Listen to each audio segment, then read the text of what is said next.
Dr. James Maffie. Hello. Welcome to the podcast. Thank you very much. It's a pleasure to be here. Thanks for inviting me. Yeah, well, thanks for accepting the invitation. I'm always interested in alternative worldviews, Uh-huh. and it's kind of part of my personal project, I guess, to decolonize my Judeo-Christian mind and mentality, which I find limiting, to say the least. Yeah, it's in there, So, deeply ingrained. To get yeah, it, when others I know. heard you on the Hermetics podcast, Ah, um, yeah. and I was really excited by your explication of Aztec metaphysics.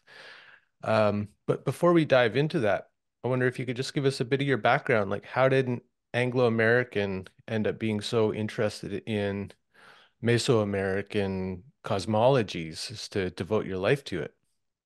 Um, haven't actually, well, not my entire life. Well, let's see. I've been doing philosophy, I guess, since I was about 16. Um, been interested in philosophy, going in and out of philosophy. Always also had a interest in anthropology and archaeology.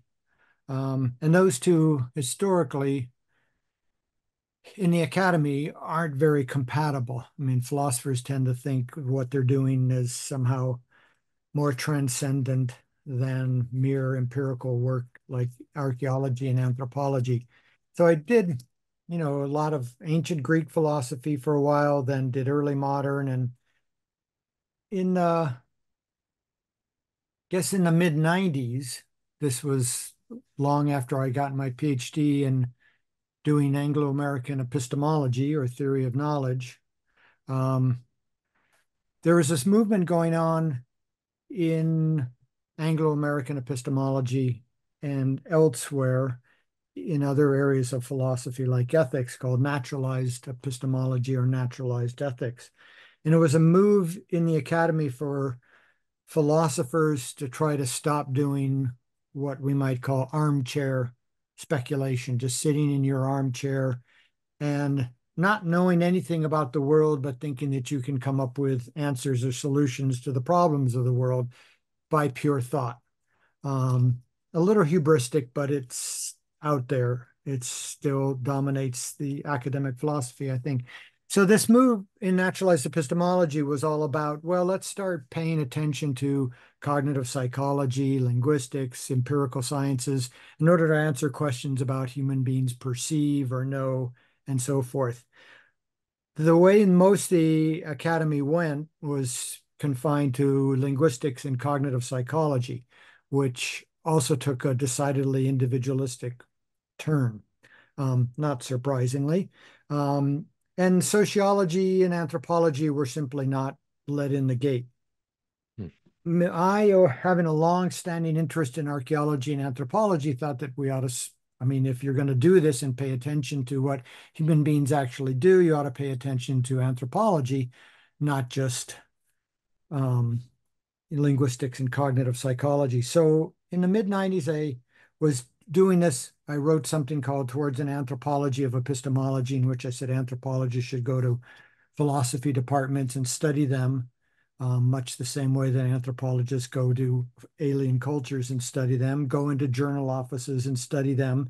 This is sort of modeled after a French philosopher recently passed away named Bruno Latour, who wrote a great ethnography called Laboratory Life, in which he went to the Salk Institute down at UCSD. And he went in and said, I'm just going to treat this like any other tribe, right? Any other group of people. And I'm going to study what they do completely as an anthropologist. I'm not going to, and it's really, really a fun work. I like it very much. So, in keeping with that, I happened upon City Lights bookstore in San Francisco upon a book called Aztec Thought and Culture by a Mexican philosopher named Miguel Leon Portilla. This book was originally published in 54 in Mexico with the title La Filosofía Nahuatl, the Nahuatl philosophy. Nahuatl there being the language of the spoken by the Aztecs and still spoken by 2 to 3 million people in Mexico today. And that book It was much larger, the original Spanish version in 54, and it turned out it was his dissertation. And it got republished by University of Oklahoma Press in 67, something like that.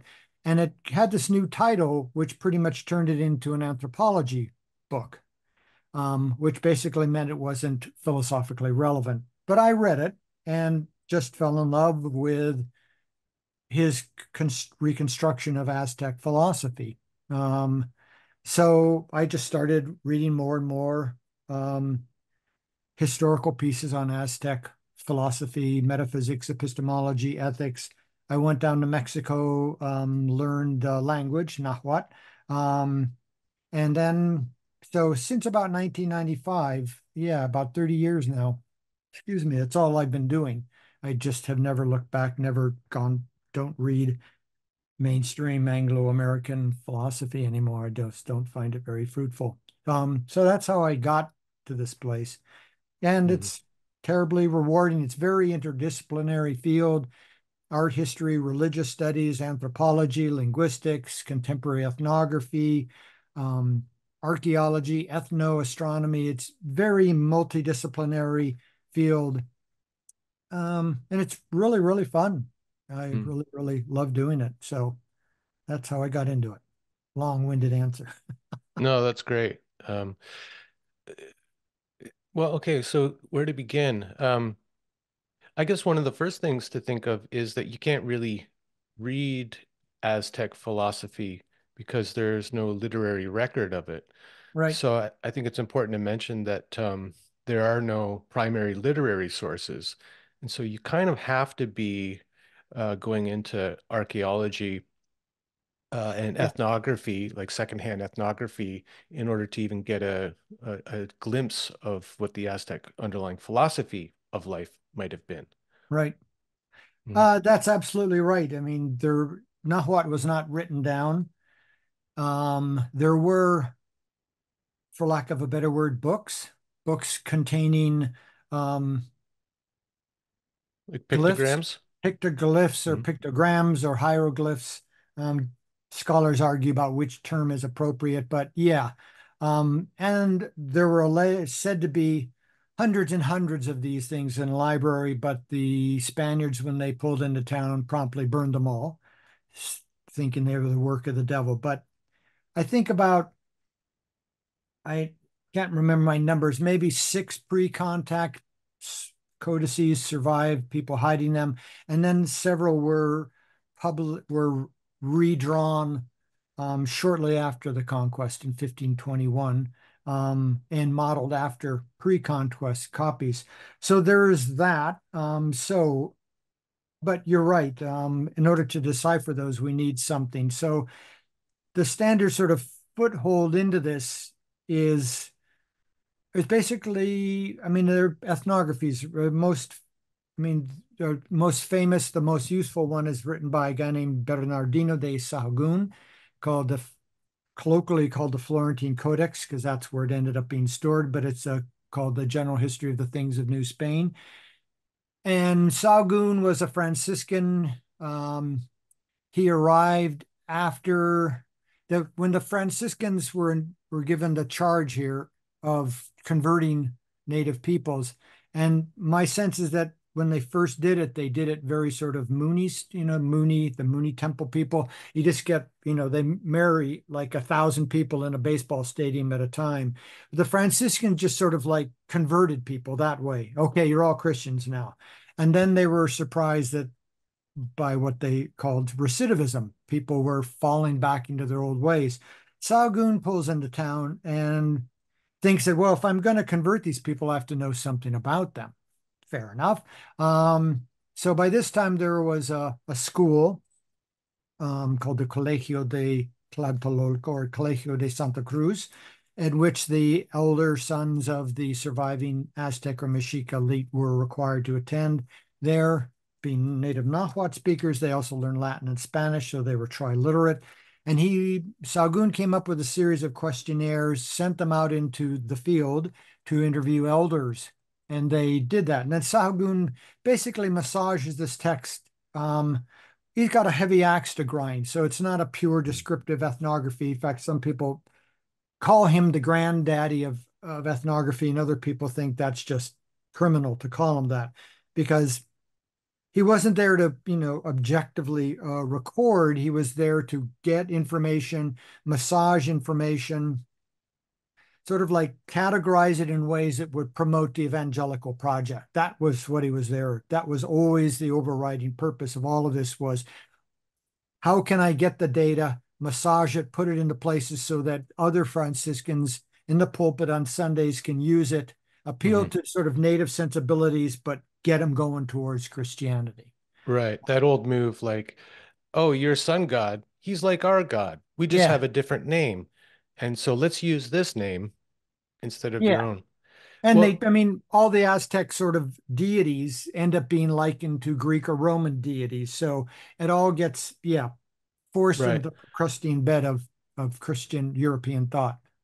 Yeah. And so all those various deity figures get kind of paganized under Christianity.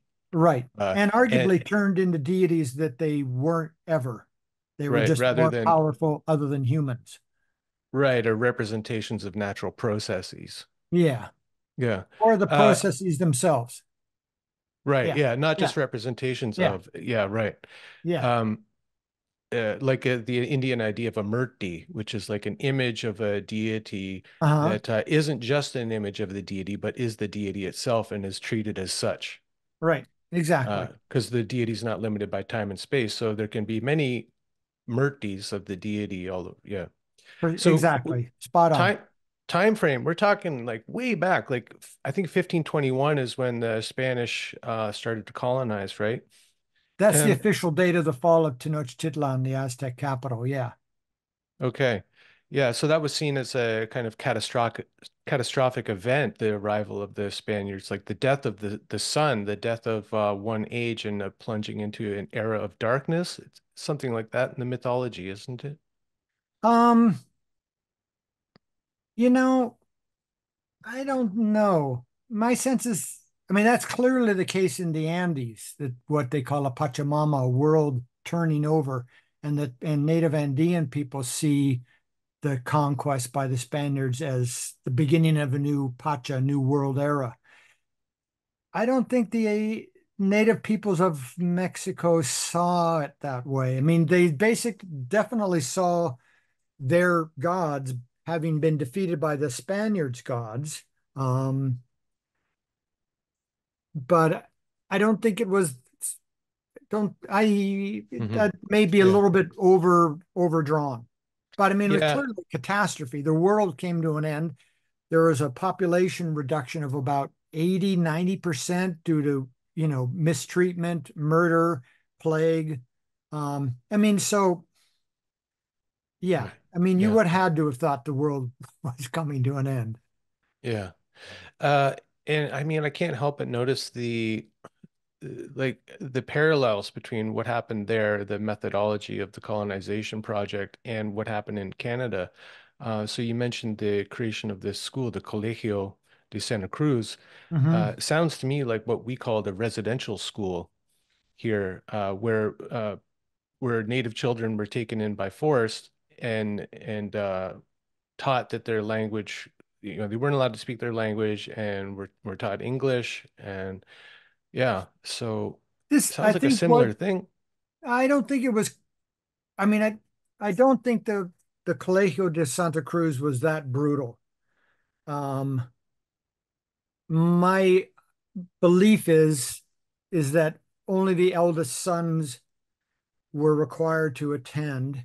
They were allowed to speak Nahuatl because they were teaching the Franciscans Nahuatl Hmm, because the Franciscans wanted to learn it so that they could better evangelize. sure. Um, so I've So never the come across anything hmm, resembling the like catastrophe of the residential schools. The Spaniards, when they took over, pretty much just tried to keep the existing aristocracy, the social political hierarchy intact, and just put themselves and the king on top. So they wanted to enlist and hmm, co-opt all the existing nobility or those who had survived. So it's not quite the scorched earth policy that you see in the US and In the Canada. North, yeah. Huh, very interesting. So a kind of a different approach.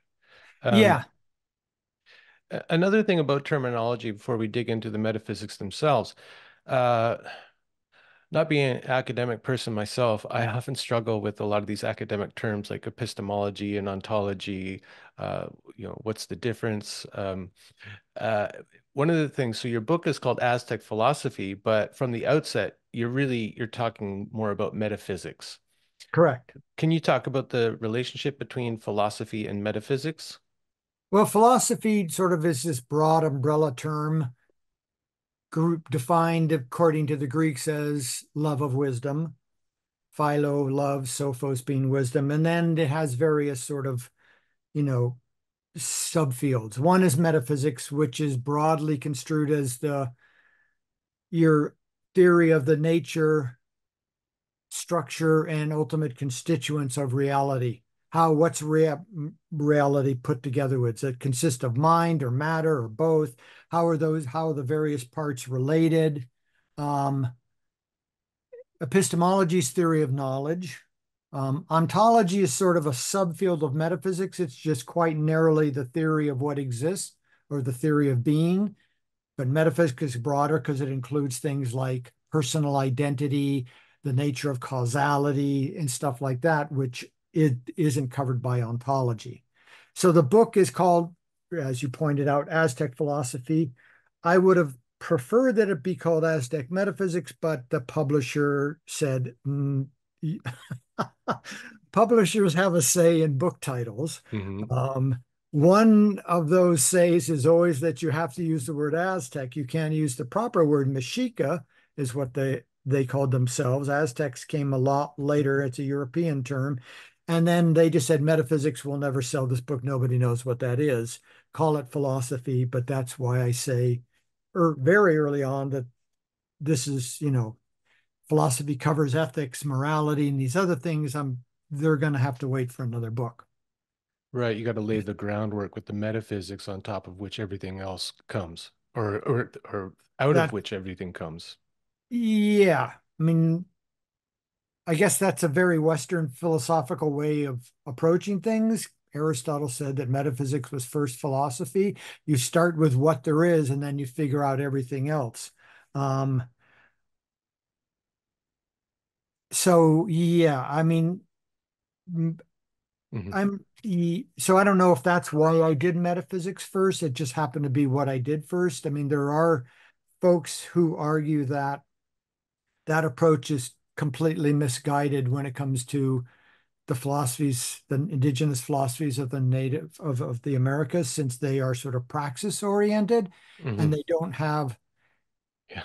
what anthropologists call an intellectualist conception of religion or belief. It's not about beliefs, it's all about actions and praxis. Um, Yeah.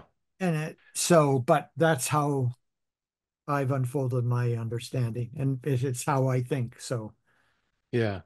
Yeah, I think it's an important point is that all of this categorization of thought is Eurocentric or yeah, Western.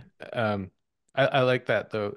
There's something about that. It's like I think you mentioned in the book that there's a distinction between having a philosophy and uh-huh, like doing yeah, philosophy. So that's that theory versus praxis.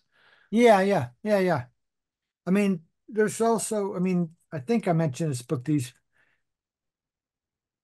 I mean, like lots of native people, anthropologists will go in and ask them what their theology is or what they believe, and they say, we don't have a theology, right? There's a famous story by, I think it is Jacques Iliad, who goes to Shrine Shinto temple in Japan, and he pretty much says, so, like, what do you guys do? What do you believe? What's your theology? And they say, we believe nothing, we dance.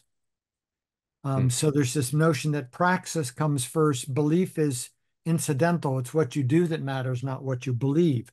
So in an article, I say it's sort of they believe in what's called orthopraxy, straight or right praxis, right behavior, rather than orthodoxy, right belief.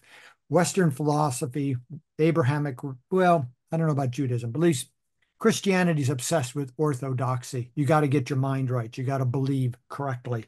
And then praxis comes later. But for these folks, praxis comes first, And acting and and the principle. practice gets the mind right.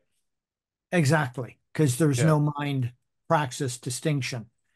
How Yeah. you think is a function of how you behave and how you train your body to behave. Yeah. Yeah. Yeah, that's great. That's one of the reasons why I'm always praxis oriented, I guess. Yeah. And so when I heard you speaking about Aztec philosophy, not really philosophy, but their way of being and way of It's a way viewing the of world, doing, a way way of of act. doing. Yeah. You got to get Yeah. rid of being. It's all about process and activity and becoming. Yeah. Being sort of a Western thing. Yeah. And I think that's one of, part of this project of exploring these other ways of doing in the Uh-huh. world. Uh, I think it's so important now because I think we can learn so much from them. Um, because Yeah. obviously the way of being and philosophizing and getting the mind and heart right and action will follow from that and all that. It's not working. Yeah. It's not functioning in Western No, culture. it's broken down. Yeah, It's a project that is failing. yeah. Um, okay, so you covered also that the kind of terminology around Aztec versus Mexica and Nahuatl. So Nahuatl is the language group. Uh-huh. The Mexica are who we call the Aztecs, what they called themselves. Yeah. Yeah. And And there it, are other Nahuatl speakers in the high central plateau of Mexico. The Mexica weren't the only one. Nahuatl is a language which has it's called the Uto-Aztecan linguistic family that originates in southwest US, northwest Mexico. It includes other language like Ute, Paiute, Hopi, Comanche, Huichol, Cora, and others. So it's this large language group, and the Aztecs, the Mexica, migrated from that that area, um, and then settled in the basin of Mexico. hmm. Okay, yeah, that was my other question, like just speaking Yeah, geographically about these yeah, people. Okay, can we lay some groundwork on their metaphysics? sure. Where does it all begin? Uh, well, it begins with this notion that the world is basically consists of power, force, energy, um, and that what they call Teotl, Teotl. The L is silent. Um, and that is, I mean, that's the basic stuff of the universe, of the world, of you, me, dogs, cats, trees, mountains, sun, is this ever moving, always in motion, sort of like life force, energy, power. That And has its everything. own intelligence. I'm not sure. It's not a person, so I'd be Mhm. hesitant to say it has its own intelligence. It's simply chugging along. Mhm. Like Um, mana, prana, chi, similar. yeah, I can't say I know mana prana well enough, but chi sounds, yeah. Chi, I'll liken it to chi. Yeah. Hmm. It's just there and it's just going and everything there's ultimately one stuff that the world is made up of. That's this teot. Teo. And everything's made up of it and everything's constituted with it and everything is ultimately kind of identical one with it, part of it. Mm-hmm. Um, And so this is just what's called a process metaphysics in Western thought, namely that the world consists of processes rather than um, substances. I mean, mostly what we get out of Greek metaphysics is this idea that the world consists of things, tables, Mm. cats, dogs, trees, mountains, desks, right? And there's a substance there and there's a thing, and change is what happens to those things, but it's basically the world is made up of things or substances. Um, Right. And the things are inanimate until something like a suke or spirit is breathed into them by a creator deity. That sounds good. Yeah. Yeah. Yeah. So, but Teot doesn't come from a deity. There's No. no controlling creator deity. It's No. this force, essence, Yeah. kind of like the way the Tao is spoken of. It's like Yeah. the flow of life, or yeah, Exactly.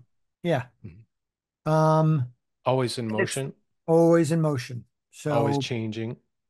always changing, although like the Tao, it changes, always changing, and there's a pattern to its changing. So like the Tao with this notion of back and forth with yin yang, yin yang, yin yang, right? The Teot is always going through a cycle. And much like those sort of the yin yang, that complementary dualism or complementary polarities, Teot's always just going for them winter, summer, dry season, dry season, wet season, life, death, male, female, hot, cold, etc. Just always going. So if you imagine the little circle with the teardrops in it, that symbol for Taoism, if you were to animate that and have it just rolling along, you'd see that black, white, black, you'd see yin yang just rolling over. That's pretty much how the Mexica see the world working. It's just this cyclical repetition. Mm. Um, and everything in it's always changing because everything is subject to and constituted by those polarities, male, female, hot, cold, wet, dry, above, below, and so forth. So Yeah, everything's always in flux. So right. one of the guiding intuitions of Western metaphysics, starting with Plato, is this idea that what's real is that which is unchanging, right? If something's real, it never changes. So if you really love me, for example, you'll love me forever, right? And the Mm. Christianity picks that up because Jesus' love is real because he'll love you forever, right? No matter what you do. It's not, wishy-washy, fair weather love. I mean, the real thing is always there. Mm. And that which changes is unreal. It's illusory, right? That comes out Right. very clear in Plato's, allegory of the cave. Yeah. For So the machine, true reality is transcendent. Uh, yeah, what is manifest here is subject to change, therefore not really real. it's only semi-real. It's a house of illusion, the house of dreams. Yeah. So that which is real is eternal and immutable. It's always there and it never changes because change is a function of inferiority, according to that view. The Mexica kind of turn that on its head and they say that which is real changes. Everything changes. Reality changes.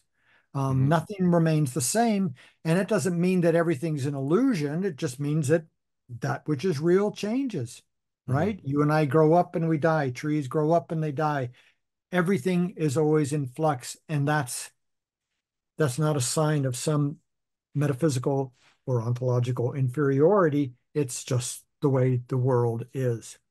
So Hmm. that's a very different approach because you're not looking for that rock of ages, right? That Christianity is looking for, because that rock is something that we think never changes. It's a rock, right? Right. The immovable. Hmm. Right. But for the Mexica, I mean, rocks come and go, don't they? They look at geological history. Rocks change just like everything else. So it's a fool's errand to be searching for this set of eternal transcendent verities which never change, because there are none. I mean, there's Teot and Teot's rhythmic cyclical changing, but that's pretty much all you've got to hang your coat on. And how was there a kind of a symbol for Teot, like the yin yang? You have a picture of a stone carving on the front of the book that has a kind of swirl Oh, to it. Is that yeah. a depiction of Teot, we think, or Well, you can see it right there oh, it's in the background, over yeah. my this shoulder. Yeah, that's the Hmm. cover of my book right there. Um, there is not a depiction of Teot as such. Um, that image is an image of Teot. Its motion, its movingness, its becoming took three principal sort of forms or shapes. One was called Oline, which is sort of like parabolic motion up and down over like this. Another one's called Malinali, and that's without and is spiraling.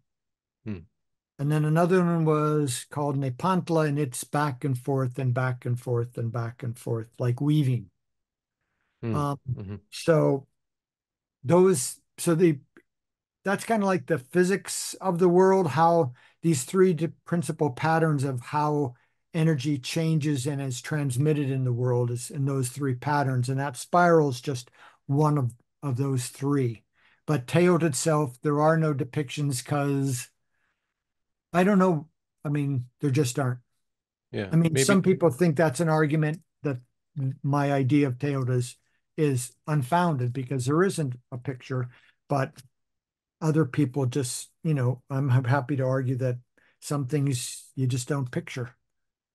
or maybe like with that way of viewing things, I can imagine that, well, everything we depict depicts Teot in one of his its elements or Yeah, yeah, yeah, absolutely. Yeah, you're absolutely right. It's all Teotl.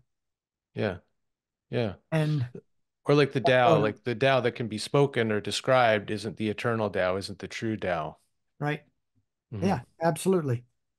Makes sense from that point of view. Yeah. Yeah, yeah. I mean, the similarities with Taoism are are uncanny. Striking. Yeah. Or what? Striking. They are striking. Yeah, there are lots of similarities there. Yeah. Uh, When I was hearing you, like one of your lectures on the Aztec metaphysics, I couldn't help but thinking like these are like Mexican yogis in a way, at least from the worldview. I don't know, probably yeah, not the kind of praxis part of it, yeah, but at least in the conception of the world and um, how to remain in the Tao, in the flow, in balance, in harmony, in relationship, in right relationship, I guess. yeah, yeah, yeah. Orthopraxy, right relationship, Yeah. action of right action. Yeah, Hmm. I mean, both Taoism and Confucianism are sort of praxis oriented. They don't waste a whole lot of time on beliefs. They tell you how to act. There Hmm. isn't a whole lot of metaphysical speculation going on. Like if you read Plato, Aristotle, that's all, well, not all, but it's first philosophy. It's what you do. And for pretty the most, but Confucius, Lao Tzu just say, this is the way you got to act. I'm not going to waste my time with all this metaphysical speculation. And because of that, Western philosophers will argue it's not real philosophy because real philosophy has to have metaphysics. Um, but I mean, that's just ultimately sort of begging the question that, right, what we do is the real thing and what you do isn't. And I think Mexica philosophy, and I think, I don't know about all, but most indigenous philosophies of the Americas, North, Middle, South, that I've come across are all sort of this praxis oriented. Hmm. Yeah. So, You make the distinction somewhere that there are kind of two types of paths. There's the truth-seeking path, uh-huh. or um, wait, wasn't Yeah. two types of paths, but there's like truth-seeking philosophies and path-seeking philosophies. Is Yeah. that a better way to put it? Yeah. And so, I mean, Plato, Aristotle, and most Western philosophies, truth seeking. We want to get to the truth first, right? You can't act until you get to the truth. And for way seeking or path seeking or Tao seeking, right? They are simply saying, look at what we want to figure out is how to act and what's the best way. Um, and we don't, not going to sit and spend a lot of time figuring, worrying about what the truth is first. There's a parable that from Buddhism, the parable of the poison arrow, which I sort of use here. It gets used by different Buddhists at different times, but so the Buddha's or somebody's walking down a path, comes across a man with a poison arrow in his back or in his side. And the Buddha comes up and says, may I remove that arrow from your side? And the man says, wow, yeah, sure, I'm going to die. But before you remove it, you have to tell me the truth about the following. What was the name of the man who shot me? What's the color of the feathers on the arrow? Tell me the truth about the arrow, the shaft, the poison, the tip. Tell me truth, truth, truth, truth. The man dies. What's the moral of the story? Truth is a fatal distraction. If you're going to spend your time worrying about, what is truth before you act, you're going to die. You'll never get there. So, at least on some accounts of Buddhism, it teaches a way, it teaches you a how to put an end to your suffering in a very little concerned with metaphysical speculation. A lot of that gets perverted later on by monks, but there's the idea. I mean, tell me how to behave. Don't tell me what to believe. Don't tell me what is true. Tell me the right way. So you've got this way-seeking orthopraxy going on. Mm. But we're And always obsessed with the truth, right? Tell me that I can't do anything until I get to the bottom of things and find out the truth. yeah, it seems like that's the goal of so much of Western philosophy and why I have so little interest in it, because it's a lot of people arguing about, metaphysical truth and trying to get down to the bottom of things, and it just seems like it's a never-ending quest, It is. like you said, a fool's errand. We're never going to get there, and meanwhile, the world's going to hell. The world's Exactly. radically out of balance. People are out of harmony. So what good is your philosophy? Yeah.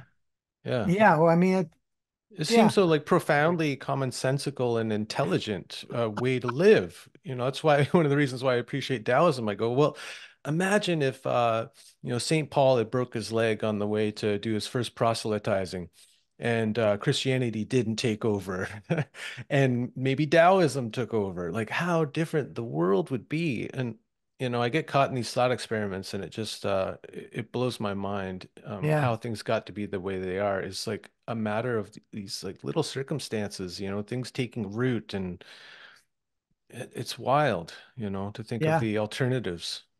Yeah. I mean, yeah, you're absolutely right.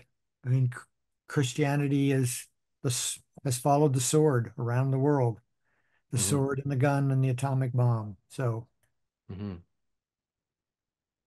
yeah. Um, the so what comes out of Teotl is this kind of fundamental polarity and this interplay, like the yin yang. It's not a duality. They're not separate, but they're always together, whether it's the male, female, the near, far, the above, the below, the dark, the light. Uh-huh. So another similarity there is they're always ever present, not They're always separate. mutually interdependent, mutually arising. Life arises out of death, death arises out of life. I mean, remember the yin yang symbol, right when I forget which one's which, but when the teardrop is reaching its fullness, in the white one, you see the black dot. In the Yeah, the black one, seed. you see the white dot. You see the seed of its opposite right there inside it. So, yeah, Yeah, interdependent, mutually arising, not mutually exclusive, not out to wipe out the other one, yeah. not like good and evil in Western thought. Well, there's something about that symbol that gets, I think, literalized by the Western mind, looks at it and can't see it animated. So sees it as this stark contrast between the black and the white. And I'm not sure like our Western mind quite gets it, but if they had computer graphics back then, it would have been this like this constantly changing, Yeah, morphing, yeah, like each absolutely. one like kind of fractal, one growing out of the Yeah, other yeah, yeah, yeah. I like that fractal. eternally. Yeah. Um, so also, what I found really interesting is that there's also kind of a five element theory Hmm. in Aztec metaphysics, right? Yeah, there are four sort of elements: fire, water, earth, air, and then there is motion. And motion isn't really sort of an element. Hmm. Um, but those five correspond to the five world or cosmic ages that the Mexica thought the cosmos had undergone. One dominated by fire, one dominated by earth, one dominated by air, one dominated by water. And then the fifth one, which is the one we currently live in, is defined by motion. So it's interesting that this fifth one isn't dominated by one of those four elements, but by this idea of motion. So the sun itself is called for Olin or for motion. That's when it was born and that's its name. And so that also defines this fifth age as one of motion, of change, and one which is destined to come to its end, which is eventual, I mean inevitable, through motion, earthquake, volcanic eruptions, things like that. Hmm. Hmm. I guess motion in all the way it manifests in all those other elements. So the volcano, motion in fire, Mm. or fire itself, forest Yeah. fires that we're seeing, tsunami, waves, Yep. water, Water. Yep. tornadoes with the Yep. air, and the Yep. earth with the earthquaking. Yeah. Wow. So it's kind of like a alternative four horsemen of the apocalypse. Like Yeah. Yeah. now, wasn't this all supposed to go down in 2012? I seem to remember some rumblings about this Aztec calendar and the end of the the Was it eon. 2012? I pretty much ignored most of that because most of that had to do with the Maya long count, which I Okay. can't speak intelligently about. But there's the Maya calendar, which is has some similarities with the Aztec one. Um, Yeah, I just remember like because a guy Daniel Pinchbeck wrote a book called 2012, uh, the year of Quetzalcoatl or something. And so maybe he was like kind of mixing up Mayan and Aztec cosmologies or yeah, there was. I mean, there Quetzalcoatl, feathered serpent, is deeply entrenched in Mesoamerica. And so there is, I forget the Maya name for Quetzalcoatl, hmm. Quetzalcoatl being Nahuatl, but yeah, he's there in Maya thought as well. Okay, he kind of So shows up in di different places like yeah, Hermes or Mercury or something, or he's just kind of yeah, I mean he's there in Mixtec philosophy, Maya philosophy, Aztec philosophy. There's just this constant sort of theme in Mesoamerican philosophy of this feathered serpent who combines, different layers of the cosmos, air, surface of the earth, below the earth, a snake, transformation, feathers can fly, and yet, where it has a sort of a ducky beak so can float on the water. So it's just sort of a metaphysical theme like that embodied in this figure. Yeah. yeah. Yeah. Okay. Um, so I guess like one of the things that I'm always interested in is how these metaphysics get expressed through well, practice, through the art, through the culture itself. Hmm. And so there were Aztec games. There were obviously Aztec rituals that we've heard a lot about, the kind of sacrificial rituals. And also a big part of their culture is weaving. Mm, And my wife's a weaver, and we mm, often talk about the kind of the meaning of weaving. Like it's not mm, just the making of the thing, but embodied in the making of the thing is a kind of like a way of life or a way of viewing life. for Can sure. you, can you speak a little bit about that and the role of weaving and fabric in the culture? Sure. I mean, woven fabric is a sign of being civilized for the Aztecs, of having a well-ordered, well-arranged, settled agricultural life. The contrast is a way of life they called chichimec, which roughly are kind of like wandering hunter-gatherers. And what do they wear? They wear furs. So the Aztecs prided themselves on their woven fabrics, on cotton fabric. Um, so weaving this is since the principal motion defining the Aztec cosmos is what's called Nepantla. And Nepantla is this kind of there along with these two others. Remember, Olin and Malinali. Nepantla is this notion of back and forth and back and forth and back and forth. It's a matter like in a conversation, there's I speak, you speak. We have this exchange going back and forth. So they see this is the sort of one of the defining motions of of the cosmos, and human beings have to get in sync with that back and forth motion. And through this back and forth motion, you create a well-balanced relationship. So weaving is an example of that because, as you know, with weaving, you go The back and shuttle forth. goes You have back your and forth. vertical Hmm. warp, and then we have with your weft, and you go back, forth, and back and forth.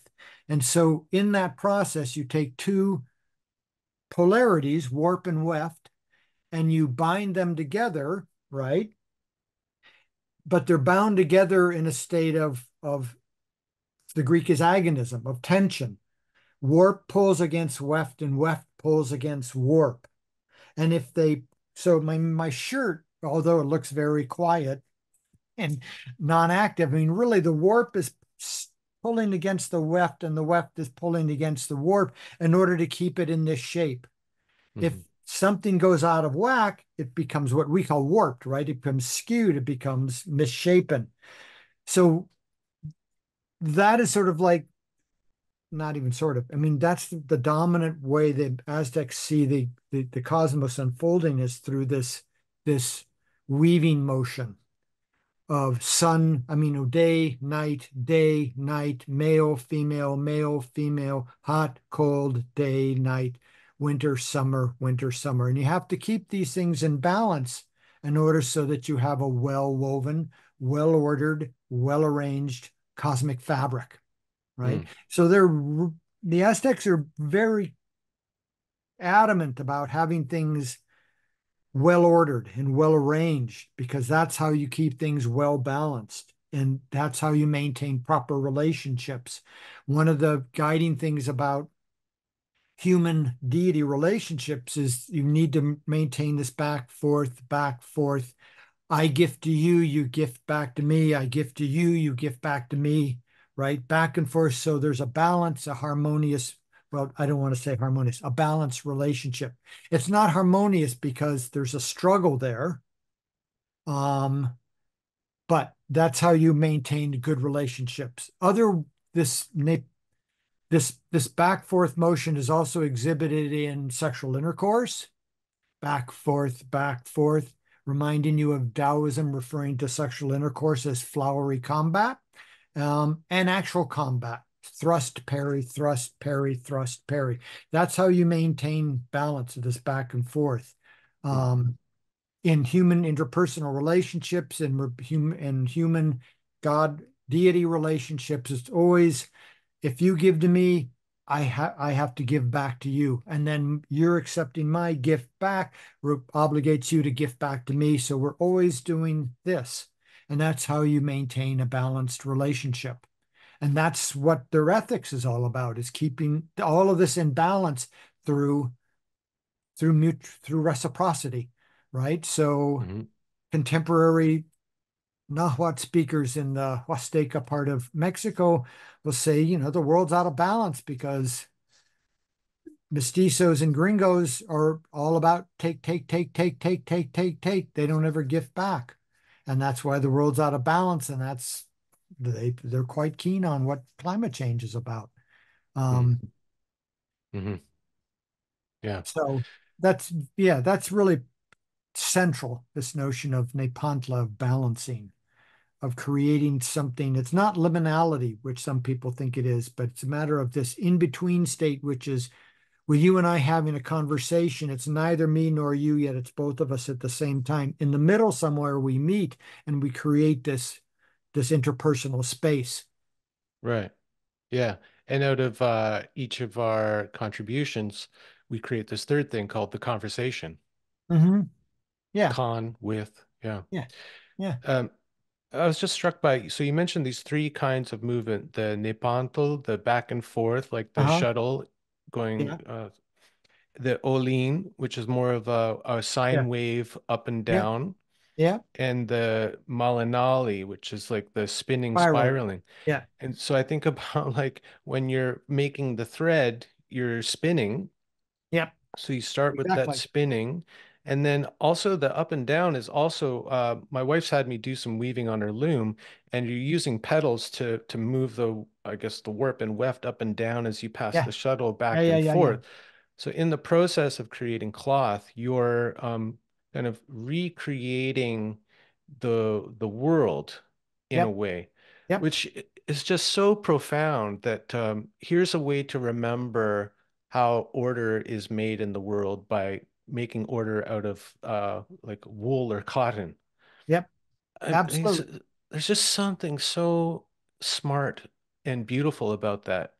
Is there a name for that where like the philosophy is enacted through daily kind of mundane slash sacred acts?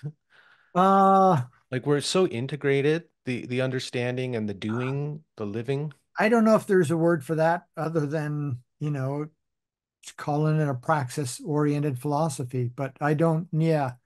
I mean, what you just explained is right, spot on. You get this rough cotton off the bush, right? And it's disordered and it's malarranged and it's disorderly and it's all messy.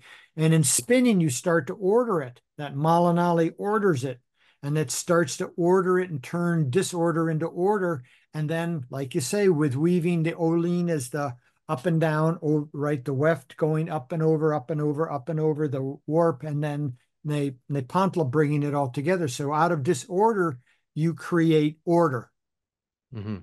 Um, and yeah, it's manifested in weaving. So despite the Aztecs having this reputation of being, bloodthirsty warriors, the dominant, it's not even a metaphor. I mean, it's the way the world is put together is weaving, and weaving is a female gendered activity. Yeah, that's where the language is limiting me because you're right. It's a it's not it's a metaphor, but it's more than a metaphor. It's Yeah. Yeah. It's not, yeah, it's more than a metaphor. I don't think it's just a metaphor. I think in some sense that act that Nepantla defines the way the world works and how you want to keep it working and how we participate in its working. mhm. Yeah. So, I mean, what's really nice about it also is that humans have this responsibility to keep the world going, which you find in a lot of Native American philosophies that humans aren't right God's made in God's image. We're not the crown of creation. We get the, stomp, kill, pollute everything because we're special. Right. Um, Dominion over the world, the Christian right. idea.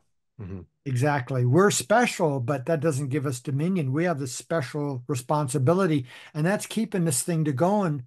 And what the world, I mean, the nature, how the world unfolds is contingent upon our participation in the world, right? It's Hmm. not like it's out there, we're over here, or we can do whatever we want, and it's just going to keep ticking. It's not for them. Hmm. There's a lot of discussion out in on YouTube and people having debates over the necessity. Well, first of all, it's starting with the idea that okay, religion is declining in the West. And with that, out goes the morality and ethical system that relies on the religious belief. And you have people like Jordan Peterson arguing that there can be no true morality without religion. And that to me is just so Eurocentric or Christian Abrahamic, centric, Abrahamic Abrahamic. religion centric. Because when we look at like something like Aztec philosophy or Taoism, the ethics naturally proceed from the worldview. Like you said, there's an obligation to help keep the world in order. We're not separate from the world, we are a part of it. And so we have a job to do, and our job is to create order and harmony, something like that. And so Yeah, then the ethical behavior would just naturally be an expression of that without yeah, worrying about like appeasing an angry deity who will punish us if we sin. And so yeah, that also goes to the difference between like when we think about like Aztec sacrifice, it's kind of the wrong way to think about it. It's again kind of Judeo-Christian idea of sacrifice, which is you make something sacred in order to appease the god.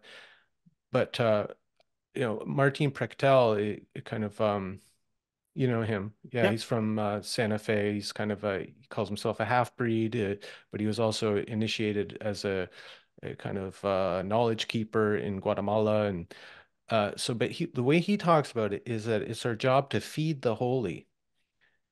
And so it's not about appeasing an angry God. It's about feeding the holy with beauty by making things. Yeah, yeah, yeah, yeah. Right, spot on. Yeah, Mhm. Mexica ethics is all about, yeah, has to do with feeding and nourishing. Mm. Um,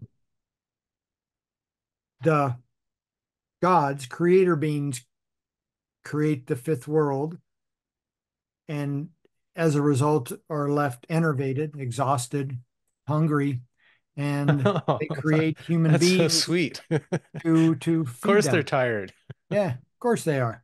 Um, and it requires both male female, right? Not just a male, which is just silly by their lights that God, a male god could do create anything by himself. But Yeah. there's this notion that, right, they feed us, right? They give us corn, they give us maize, and we're obliged to feed them. And so we nourish them and they nourish us. So there's this reciprocity going on, and we eat them and they eat us. So it turns out to be there's no sort of in principle distinction between the sacred and the profane, or the gods and humans, because you are what you eat. We eat them in the form of maize, they eat us in the form of blood or flesh, but most commonly, flower and song, poetry, music, Mm. words are the most nourishing thing that we feed the gods with, because there's energy coming out of my mouth when I'm speaking, right? And Yeah, I and breath. feed I that. mean, So we're we're divine and they're human because we eat one another. But yeah, I mean, Prechtel is right. Yeah, mm, he's a mm. smart guy. Yeah, I think he's again one of those people who doesn't argue over metaphysics, but is more about feeding the holy, is the way he put it. Yeah, Like, just get down to it already. yeah. Um, hmm. So there's this emphasis on sustaining order. Now, I've done some reading, and they're also like part of their ritual practice was purification, right? Like taking steam baths, kind of Mm, like a sweat lodge type thing, like a right. ritual purification. So did they have a sense of sin? You know, like what would you be Uh, purifying yourself of? Yeah, it's not really sin, but there's this is a notion of disorder, um, which and it's called tlatzoli, which is disordered stuff. I mean, it's disorder. I mean, think about a worn out, doormat, your worn out sneakers, worn out, t-shirt, all holy and everything. Those are examples of tlatzoli, of something which is deranged and disordered. Um, so that's a necessary part of the world, and you don't want to eliminate that. There's a specific deity named Teotl, whose principal job it is to eat that and transform it into order. Oh, Right? she's often depicted like giving birth and eating Yeah, shit at the same to time. Maize Boy. She gives birth to Teotl, Maize deity. So out of she eats filth or disorder and gives birth to maize. So I mean, yeah, Renewal. so I mean, it gets called filth. It gets translated as that, but I think it's more like disorder or Mm. malarrangement. And if you think of of humus, you need that stuff in order to fertilize your crops. You don't get rid of it. You need to Hmm. transform it properly. So purification has to do with trying to shed that stuff so that you can be better ordered. How do you acquire disorder? Um, you can do it through a number of actions which look a whole lot like Christianity, through adultery, um, through theft, through Theft and murder. murder. So there are lots of actions, and what you do is I mean, it gets discussed this way in the early translations because the Christians have this notion of filth and dirty and purity. You you you dirty yourself. You disorder yourself by committing adultery. I disorder myself, and my partner disorders herself. And furthermore, that sort of disorder is contagious, like the flu. So by Mm. in process of disordering myself, my disorder spreads to my family. I bring it home with me at night. Yeah. Um, and so purification, things like steam baths or what's called auto sacrifice, bleeding one's ears, tongue, penis, ankles. Those are all ways of trying to regain order and put that disorder somewhere else and recycle it. Hmm. It makes like a functional sense. Like anyone who's been in a sweat lodge or even a hot sauna knows that it's a way of kind of clearing your mind because of the intensity and the aspect of ordeal.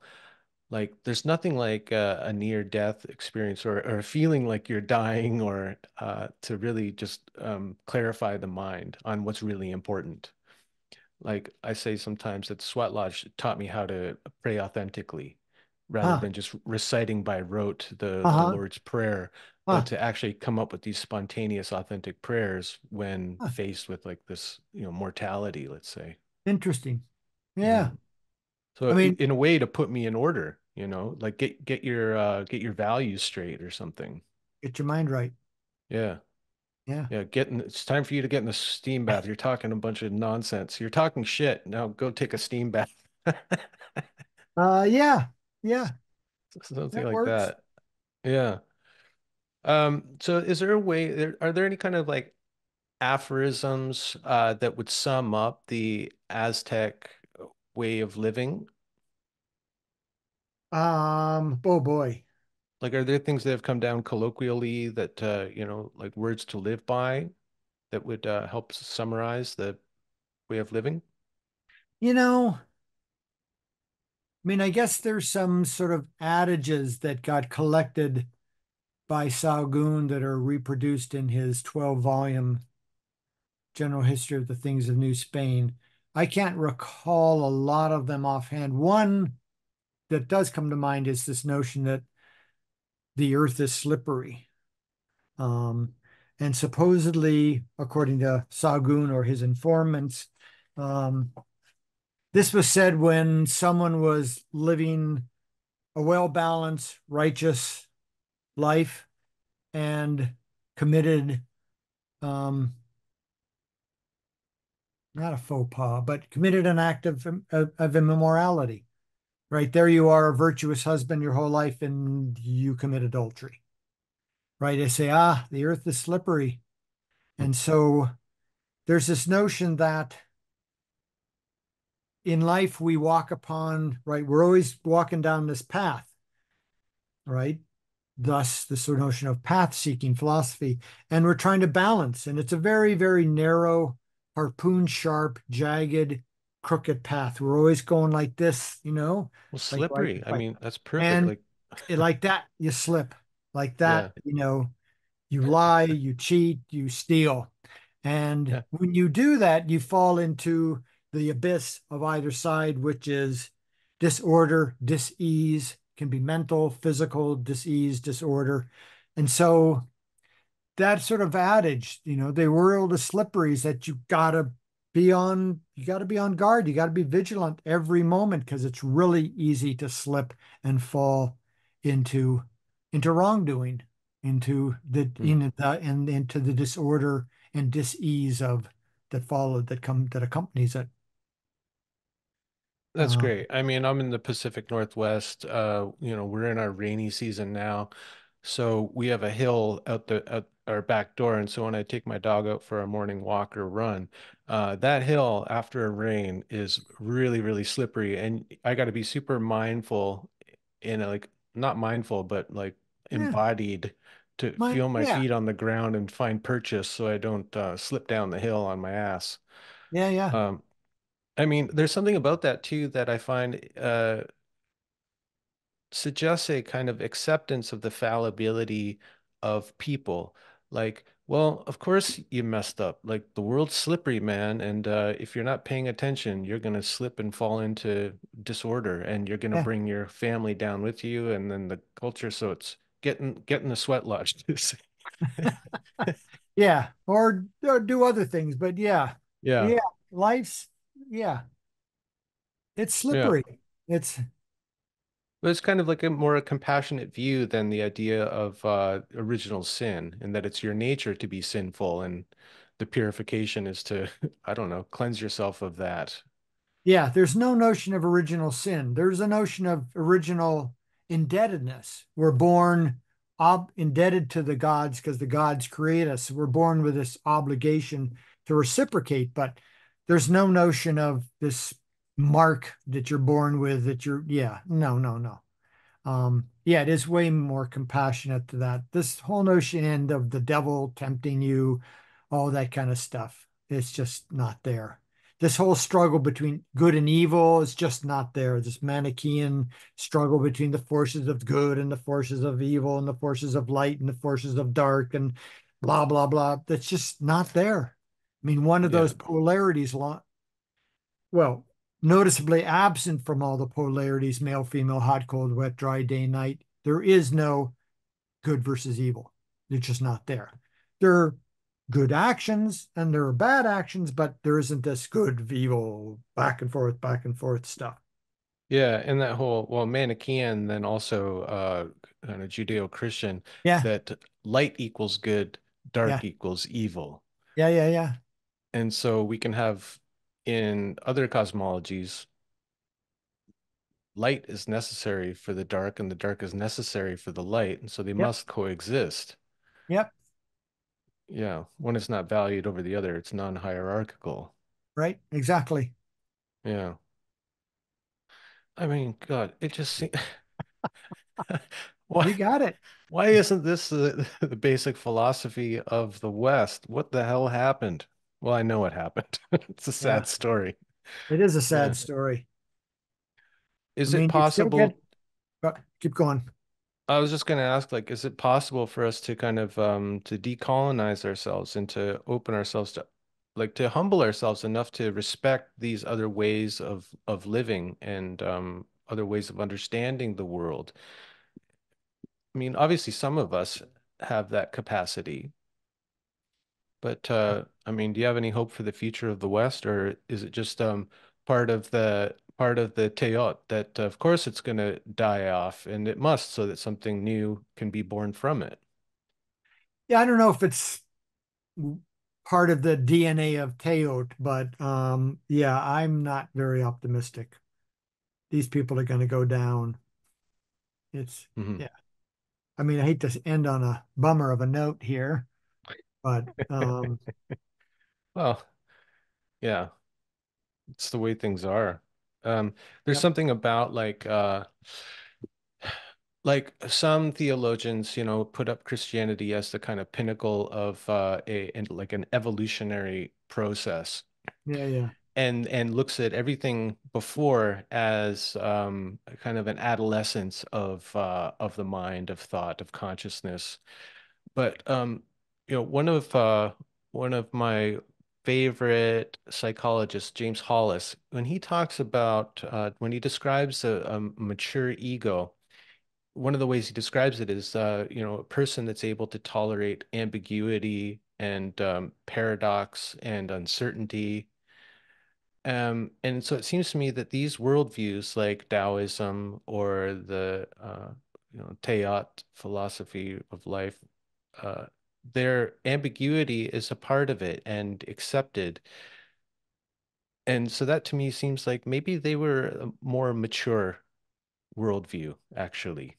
yeah. I agree, absolutely. I mean, that sort of evolutionary count comes out of the 19th century German academy, where everything German is the pinnacle of human achievement, and that's monotheism, right? Hmm. Max Weber's really big on that, right? You've got animism and polytheism, but they're all going to the pinnacle of human achievement, monotheism, right? Judeo-Christian.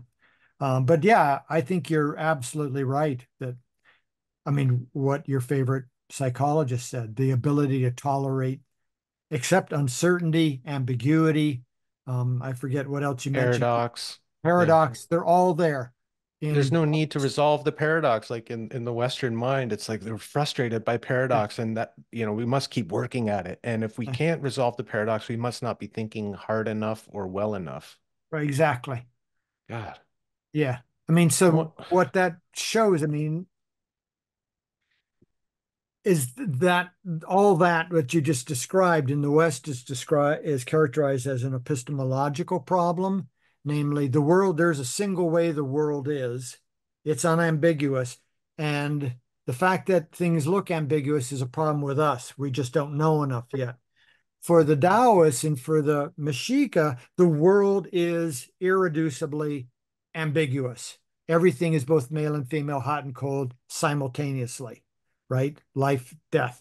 Do I have a life death mask here? Hmm. Uh, um, crumb. Um, everything. And that's the way the world is. It's so that metaphysically, the world is ambiguous. And it's not a problem of us just not knowing enough. That's just the way the world is.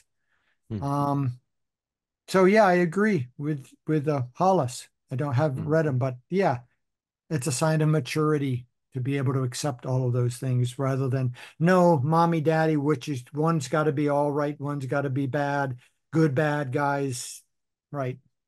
Black Hmm. and white view of the world. It's very comforting, but I mean, I agree with you. It's Hmm. the infantile one.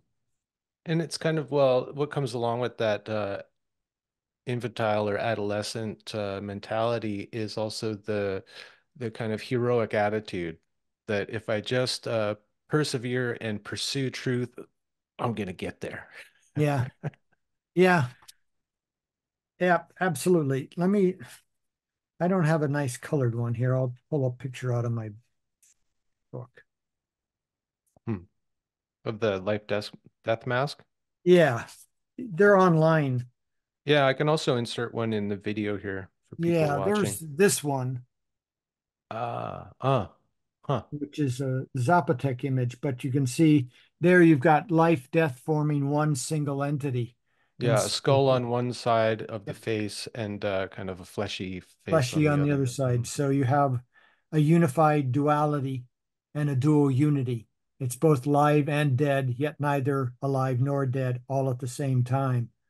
So, and yeah, Mhm. and that kind of is maybe that's close to your yin yang Dao symbol, you know? Right. Yeah. Yeah. Hmm. Um, Hmm. do I have another one? They're all over the place. Well, here's another one. This is life, Oh. death. It's not quite as good an image, but death on one side, life on one side. There's a serpent on the death side indicating transformation. So there's this notion of, like I say, this unified duality of one thing, which is both, but then this dual unity, all at the same time. And it's ambiguous. Hmm. Hmm. I wonder if part of your ongoing interest in this world is because it's given you a kind of philosophy for life. Have you like has it infiltrated your life in that way? Like has it colored and shaped your life personally? Uh, yeah. Yeah. I mean, I'm not exactly, yeah, I guess I think about things differently. I mean, Hmm. since I pretty much think about this day and night working on it. Um, but I can't, I'm not going to claim to be some wise person who's, you know, But like if you but make a mistake, are you more prone to think, well, lame, the world's slippery, man, or like, oh, yeah, I'm a piece of yeah. shit and I certainly don't think of in terms of sin and Jesus and God and the devil. But yeah, it sinks into your head. Um, yeah, I because you're mean, not, it doesn't seem to me like you're doing the kind of typical Western academic thing of like maintaining distance from your subject matter. It sounds like, by learning the language even, I think if you learn a new language, it shapes your tongue and it shapes your mind in a way. And it just, you can't avoid that. Yeah, I think you're right. Um, yeah. Once again, I don't want to make any Sure. pretensions about being some sort of shamanistic wise guy, Oh, but I yeah, appreciate the that guy, so it much. sinks in your head. I think about it. I mean, I immerse myself in this in order to try to under think my way through it. And I don't do it by maintaining some objective distance, I guess. Well, I Uh, guess going back to where you started with the what you call it, the naturalistic philosophy, uh-huh. it's more of that approach where you have to immerse yourself in it to really try to understand it. Yeah. Hmm. But then, yeah, but I just never left. Yeah, yeah, I get that. Yeah. Yeah. So I understand that you're working on some follow-ups. Like you said, the first book, we've got to cover the metaphysics and then get into ethics. And you sent me a couple articles on the ethics and how this worldview shapes the ethics. So do you have a do you have a book contract or are you just doing articles right now? Um, I don't have a contract and I'm not working on that book right now. I kind of got pushed to the side by some bee that got in my bonnet. Mm, Um, a book um devoted to the these these images in the mm. codices. Um, let's see. So images like this. Oh, Um, wow, it's like a complex mandala almost like a with a yeah, cruciform shape and it's actually, well, depending on how you want to describe it, but it's the cosmos as well as the surface of the earth. You've got east, west, let's see which side, north, south. Um, it's a quincunx, so that's the shape of the universe, the shape of the fifth age. The center is going to be where Tenochtitlan is. This is going to be, let's see, I'll just, these are going to be solstice points, right? Sunrise, solstices, sunsets, solstices. So this is shaped by the sun's going over and above the earth like this constantly. And this is the shape, it's sort of a cosmogram, but it's also sort of a topogram. It's the structure of space and the structure of time because they're melded together like in relativity theory. So right. I'm working on, there are several, lots of these books Oh, and they cool. sort of unfold like this. And Huh. most people think that, sorry, think that these are just picture books and that these are symbols or representations or images. But if you look at the Sahagún's informants tell us that these are something called a teishipla. And a teishipla is, I'm arguing, well, people first thought it was sort of a god impersonator, but now scholars are coming around to think that a teishipla is a god presence.